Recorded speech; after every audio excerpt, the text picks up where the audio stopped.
What's up, everybody? Jesse Cops, the Ford guy, coming to you from the great state of Texas here in Amarillo at Gene Messer Ford. And today we're going to be going over the 2017 Ford Explorer Sport.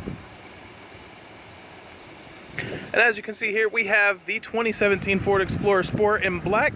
Typically from the front, the easiest way to figure out if it's a Sport is that Explorer badging right there on the front. The Ford Explorer Sport also comes with the Sport rims. And as we move around to the back, you can see the Sport badging on the back. This one's a little dirty.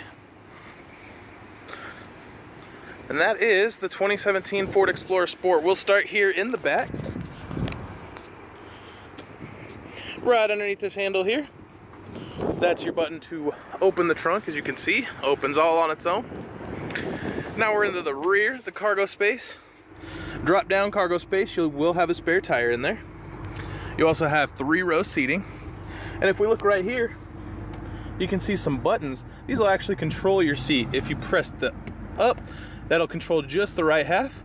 If you press down, you can control just the left half. And then you can have it set in the center for both. You have your normal, so that is exactly how they're sitting here. Normal, up. You have your stow. By pressing that stow button, you can see the seats all move on their own. No messing with pulleys and levers or anything. It all does it on its own. And that's the stow. It folds away, gives you plenty of space up to the back 2 seats. You can also just fold it with the fold button. What that does is it'll just fold them in half. So you still have this drop down cargo space, but you have a little bit of space. You can put something up there as well. We'll go ahead and click this back to normal. Seats will raise all on their own. You don't have to touch anything. You don't have to worry about anything. You also have your little light back here to kind of shine. There's your subwoofer. And then to close the trunk, you have a button here. Just one tap of the button, and it closes on its own. Now, some people do kind of worry, hey, well, what if my kid's in there and it closes on my child? Well, it doesn't put down much pressure. As soon as it senses that it stops, it actually raises itself back up. Here we're gonna go into the back. So you can see this one has the captain's chair seating. You do have a lever there to control if you wanna fold the seat in half as well. And you can do that, giving you more space back here. Captain's seating. Back here you have 2 charge ports for USB. You have an AC 110 150 watt port. That's actually like your house charger there. This model, you can control everything as far as the heating and cooling, the temperature, whether it comes out towards the face or towards the feet, and you can control the fan speed. Pockets in the back of both chairs, giving you plenty of space. As you can see from the inside here, there are headrests for that those back 2 chairs. They're just folded down. Love the captain's chairs. And then here's the driver's side. You have full power seat, front, back, up, down. You have your back end, you have your backrest, and you also have lumbar support. This model also has 3 memory seatings for 3 different drivers or 3 different seat positions.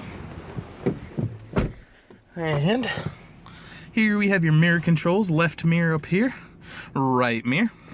And this button will fold your mirrors inside and back out. Mirror controls, windows, 1 touch, and 1 touch to race. Here we can look at the dash. Right in the center you have your miles per hour. On the inside is your kilometers per hour. You can see out on the left display screen there, I have distance to empty. On your steering wheel, you actually have controls. You see there's 2 control pads, one right here and one right here. The left control pad will actually control your screen on the left. You can see it kind of goes through different RPM. You can see your RPM meter. You can see your temperature of your vehicle.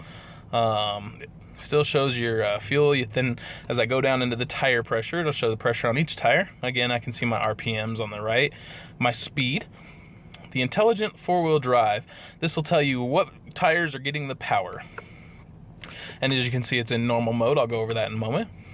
Distance to empty is 62 miles. And then back. I also can click left, and I have my trip 1 and 2, fuel economy, driver assist, and my settings. Go back into the display mode there. On the right-hand screen, what it's showing is the entertainment. Now the audio is off. I'll turn the stereo on, and you can see I'm on Sirius 43 on this one. Tells me exactly what I'm listening to. I can click left, and you can see I can actually go into my navigation. And I don't have anything programmed in yet, so it's just currently showing me a compass. If I were to program something in, it would tell me everything right there.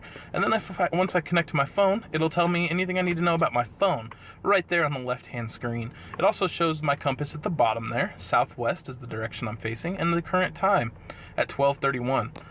It's actually 12:31. We adjusted this clock the other day for daylight savings time. Here on this, you also have your volume controls for your stereo. You have voice control and cancel, and hang up and answer the phone. This one also will skip tracks forward and backwards. On this side, you have your cruise control, so you can turn it on, turn it off, resume if you have to press the brake, cancel if you don't want to run it. You want to leave it on, but you just don't want to be on cruise at the moment. And then set slower speed, set higher speed. We'll move over here. This is Sync 3. This is the home screen on Sync 3. You can see I have my display for my navigation, my audio, and my device. If I connect a phone, it'll show me my phone there. And when the stereo is on, as you can see, I'll turn it on. It'll tell me exactly what's there. Here we have our sound. So we can control the sound, how it sounds, adjust the treble, mid-range bass, balance, all of that, speed compensated volume. On the screen you have your audio, just takes you to your stereo. We have our climate control. Now this one actually has the heated steering wheel. On the climate, you can see up there, if I tap that button, the steering wheel heat will turn on. I can turn on my AC here. If I tap the rear, bloop. This will bring up the rear climate control, so I can lock it so that the kids can't mess with it in the back, or they can control it themselves. Currently it's off. Dual zone climate, the passenger and the driver can each have their own temperature settings there. This is where you would go to add your phone. If you have a phone in here, you'd be able to make a call. Nav is your navigation, shows your destination.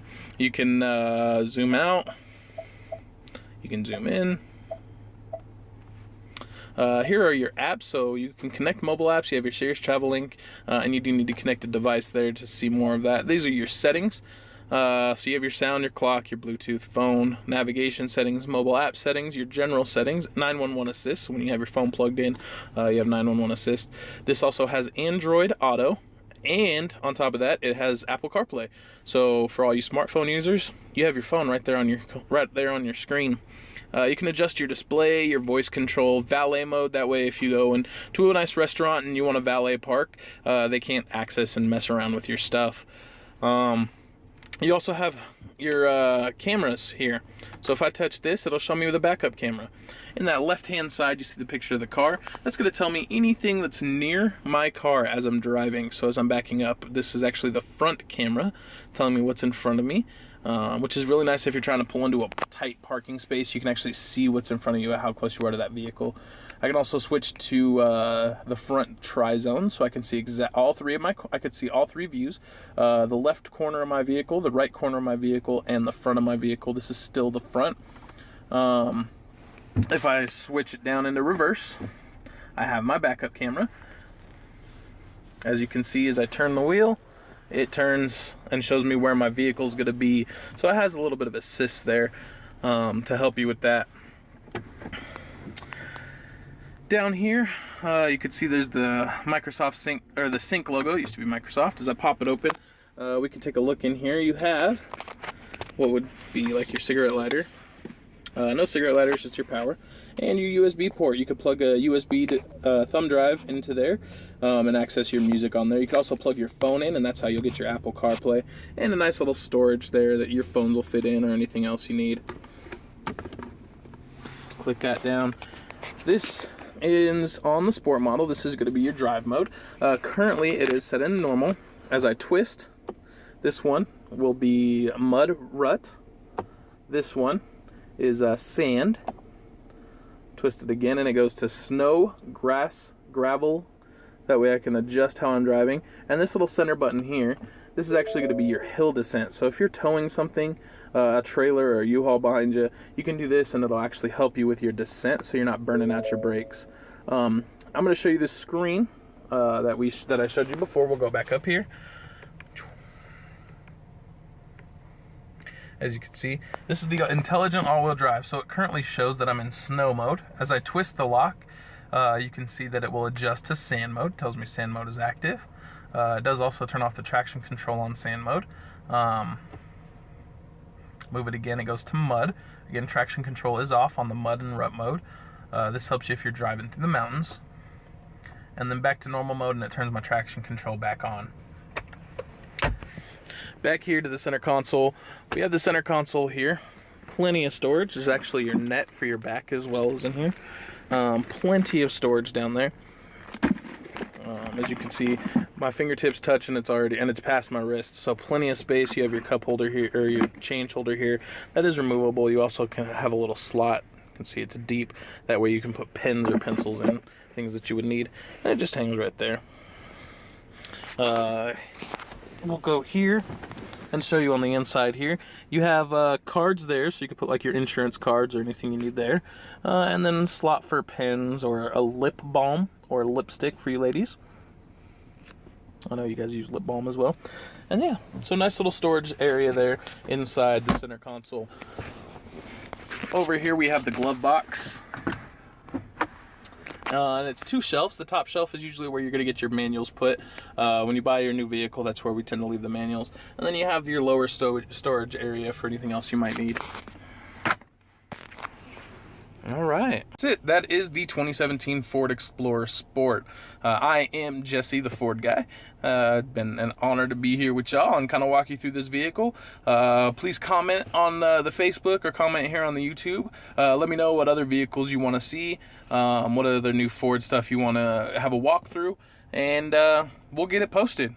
Thanks, and I hope y'all enjoy your day.